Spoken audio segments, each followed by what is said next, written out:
Et donc on en arrive au deuxième plan de développement théorisé par Maria Montessori, c'est-à-dire de 6 à 12 ans. Donc grosso modo, hein, plus ou moins quelques mois, les enfants ne sont pas des robots programmés pour à 6 ans entrer dans le deuxième plan de développement, ou ne pas y entrer. Donc au deuxième plan de développement, l'esprit absorbe, enfin l'enfant n'a plus du tout, enfin n'a plus cet esprit absorbant du tout petit où il va absorber tout sans aucune difficulté. Il a ce qu'on appelle un esprit résonnant. Donc il garde quand même une faculté à pouvoir apprendre facilement, d'autant plus si il est guidé par sa curiosité et son envie d'apprendre. Mais en plus de ça, il a un esprit résonnant, c'est-à-dire que justement, toute cette structure qu'on lui a apportée dans la petite enfance lui a permis de pouvoir raisonner sur le monde qui l'entoure. Et lui, à ce moment-là, il ne veut plus savoir qu'est-ce que c'est et comment ça s'appelle. Il veut savoir pourquoi ça fonctionne comme ça et décortiquer les mécanismes. Donc décortiquer les mécanismes de l'univers, décortiquer les mécanismes des êtres vivants, décortiquer les mécanismes mathématiques ou géométriques, décortiquer les mécanismes en musique, en art et aussi en langage. Et décortiquer des mécanismes en langage, c'est étudier comment le langage est construit comme des petites briques qu'on appelle des syllabes, qu'on appelle des lettres, des mots, tout ce qui permet de construire le langage.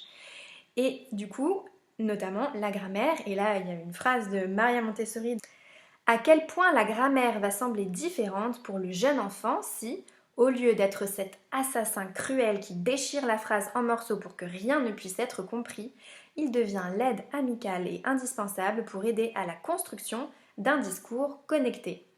Donc voilà, la grammaire, ce n'est plus un sujet stérile d'apprentissage et de leçons, d'exercices ou d'études. C'est une matière vivante qui nous permet d'aller encore plus loin dans la découverte du langage et qui répond à la curiosité de l'esprit résonnant de l'enfant.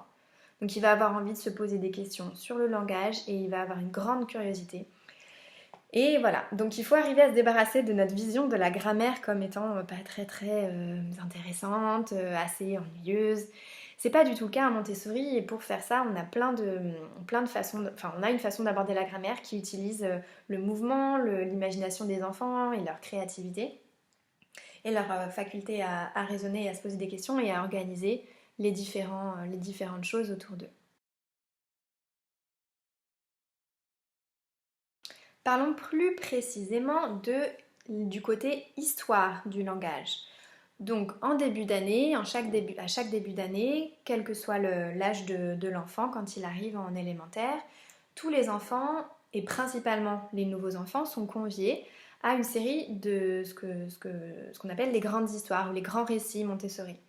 Et donc ces grandes histoires vont structurer l'année, vont donner l'image globale, ce qui est celle qui donne du sens en fait à l'étude de tout, l'image globale de ce qu'on va faire pendant toute l'année et pendant les 6 ou plus, en grosso modo les 6 ans que les enfants vont passer en élémentaire, et notamment en langage. C'est la quatrième grande histoire, puisque la première c'est donc en géographie, la deuxième en biologie, la troisième en histoire, et la quatrième c'est l'histoire du langage, et la cinquième c'est celle des mathématiques. Donc on leur raconte la quatrième grande histoire, ce qui est l'histoire de notre alphabet.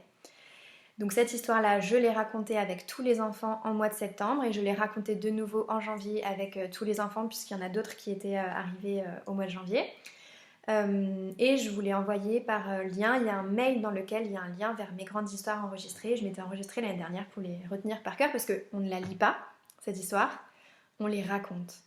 Il y a une grande différence parce qu'on les raconte, on les met en... Justement, c'est du langage oral, on les met en mots, on les vit. On a des affiches pour illustrer cette grande histoire qui sont là uniquement comme support à l'imagination. Mais il n'y en a pas énormément. Le but, c'est aussi que les enfants se projettent grâce à leur imagination, se fassent leur propre représentation et puis après aillent essayer de chercher parce qu'ils n'auront pas vu, et je ne vais pas illustrer tous les détails de l'histoire. Et c'est eux qui, poussés par la curiosité, vont aller chercher dans les différents livres qu'on a dans la classe ou ailleurs à la bibliothèque ou dans les musées, d'autres éléments pour enrichir leur compréhension de l'histoire. Et cette histoire, donc, on la répète chaque année, à chaque rentrée, parce que à chaque fois, les enfants, selon leur âge, selon leur degré d'intérêt pour le langage à ce moment-là, selon leur attention, vont découvrir des nouveaux aspects de l'histoire et vont peut-être aller faire une recherche différente chaque année à partir de cette histoire. Et dans tous les cas, c'est aussi pour relancer l'intérêt vers l'étude du langage. Donc ça, c'est cette quatrième grande histoire qu'on raconte et qui parle de l'alphabet, de la naissance de l'alphabet depuis les tout premiers signes de pseudo-écriture ou proto-écriture jusqu'à notre alphabet tel qu'on le connaît aujourd'hui. Et j'en profite pour préciser aux parents qui connaissent des alphabets dans d'autres langues, n'hésitez pas à le montrer à vos élèves à vos enfants, pardon, à vos enfants parce que c'est une richesse incroyable de voir qu'il existe. Moi j'en montre certains, mais pas tous, je les connais pas tous. Et puis surtout, il y en a plein, je les connais pas par cœur. Donc vous, si vous en maîtrisez un ou plusieurs, montrez-le à vos enfants, c'est d'une richesse incroyable. On continue dans l'aspect histoire du langage. À part la quatrième grande histoire, qui est l'histoire de notre alphabet, on va ensuite raconter un peu plus tard dans la scolarité des enfants, donc plus les enfants vers 7-8 ans, qui ont commencé à cultiver cet amour et cet intérêt pour le langage. On va pouvoir raconter tout ce qui est théorie des origines, donc la théorie qu'avancent les linguistes et les historiens pour savoir d'où vient le langage, comment est-ce qu'il est apparu. Donc ça, c'est une histoire qu'on raconte et qui est d'ailleurs parmi les vidéos YouTube. Il y a aussi l'histoire de l'évolution des langues indo-européennes.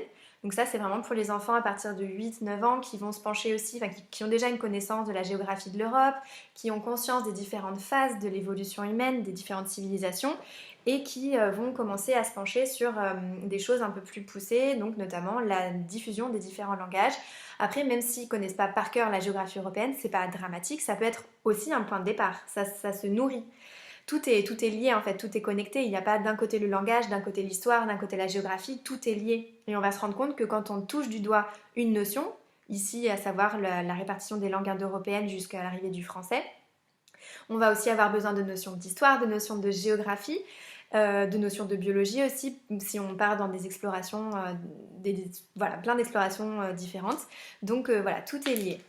Il y a aussi l'aspect, la dernière histoire qu'on raconte, c'est l'histoire sur l'évolution du français. Donc depuis les premiers textes qu'on a retrouvés, déjà l'arbre généalogique du français, donc là sont ses origines latines, et ensuite tous les textes qu'on a retrouvés, les premiers, on s'est dit au temps de Charlemagne, jusqu'à aujourd'hui.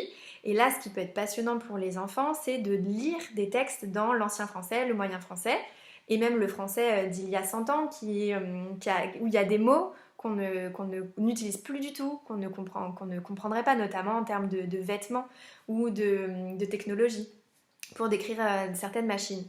Donc voilà, ça peut être, c'est comme ça qu'on aborde le côté historique du langage.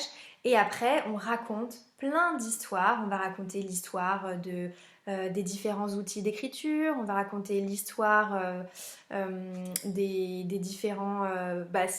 plein d'histoires sur les différents alphabets, les runes, l'alphabet cyrillique, l'alphabet arabe, plein d'alphabets différents, ou l'alphabet chinois ou japonais, les façons d'écrire dans les différentes civilisations, on va parler des hiéroglyphes, des pétroglyphes. On peut après explorer les rébus, on peut explorer toutes les sortes de jeux sur le langage, on peut explorer les différents supports de l'écriture, les différents outils, ça j'ai déjà dit. Donc voilà, après nous on raconte des histoires, nous les enseignants, on raconte des histoires en fonction des intérêts des enfants, en fonction de leur découverte aussi. Si on a un groupe d'enfants qui travaille sur l'archéologie, on va peut-être parler de la pierre de Rosette à ce moment-là, s'ils ne l'ont pas découvert par eux-mêmes. Mais aussi en fonction de... Enfin, les enfants vont pouvoir créer par eux-mêmes des histoires sur tout un tas de sujets et notamment sur le langage. Donc voilà pour la partie plus historique du langage. En parallèle de l'étude historique du langage, on va étudier donc ce deuxième grand sous-titre dans le domaine du langage qui est la grammaire et la syntaxe. Et donc la grammaire et la syntaxe, elle est divisée en 3 sections, 3 études. Donc c'est pas tout à fait le découpage qu'on peut retrouver traditionnellement dans les manuels scolaires de l'éducation conventionnelle, mais ça recoupe en fait et ça reprend les mêmes notions, mais organisées différemment et étudiées différemment. Donc la première section, ça va être l'étude des mots, donc ce qui pourrait s'apparenter au vocabulaire, mais pas que, parce qu'on va étudier comment sont construits les mots, comment on peut les faire varier, donc avec ce qui est suffixe, préfixe, les familles de mots, les mots outils, les mots valises. On va beaucoup jouer sur les mots pour que la langue ne devienne non pas un espèce de gros bloc monolithique et inattaquable, mais un terrain de jeu immense. Donc voilà, le jeu avec les mots est vraiment une partie intégrante de notre programme. La deuxième sous-partie, ce sont les parties du discours. Donc ce qu'on appelle les parties du discours en Montessori, c'est ce qui correspond aux natures des mots dans l'éducation traditionnelle, dans les livres de grammaire. Donc les parties du discours, ça va être l'étude des 9 parties du discours qu'on utilise pour former des phrases. Donc le nom, le déterminant, l'adjectif, le verbe, les prépositions, les conjonctions, les interjections et les adverbes. Donc voilà, ça ce sont toutes les parties du discours qu'on va étudier petit à petit.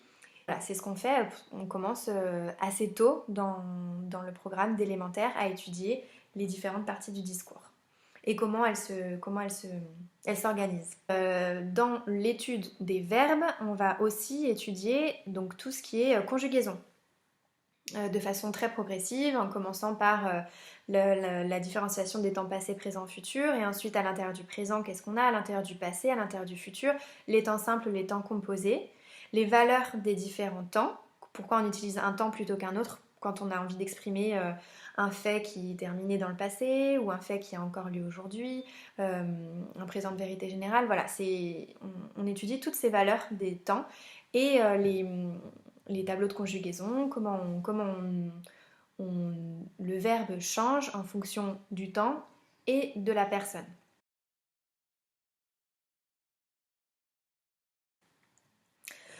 Ensuite, troisième sous-partie, donc dans la grammaire et la syntaxe, on va étudier l'analyse de phrases. D'abord les phrases simples, avec un prédicat, un sujet, un complément, ou plusieurs. Et ensuite l'analyse de phrases composées et de phrases complexes, donc avec des phrases avec plusieurs sujets, plusieurs verbes, et des phrases avec plusieurs niveaux de compléments dans la phrase. Donc voilà, ça se fait pareil, l'analyse de phrases simples, elle peut se commencer assez tôt, dès que l'enfant connaît au moins les noms déterminants, adjectifs et verbes pour pouvoir étudier après la fonction de ces mots-là et comment ils s'organisent pour créer des groupes verbaux, des groupes nominaux, des compléments, etc. Donc voilà pour la partie... Et donc on utilise pour faire ça des étiquettes, des symboles grammaticaux, des couleurs, ce qui fait que les enfants manipulent réellement la langue. Ils sont pas là juste en train de souligner des choses sur un texte déjà établi, ça fait partie du travail, mais après. Et le départ, c'est vraiment de manipuler, de bouger les choses pour visualiser les différentes parties de la langue, comment elles s'organisent pour former des textes qui ont du sens et qui nous apprennent plein de choses, ou qui nous font rêver.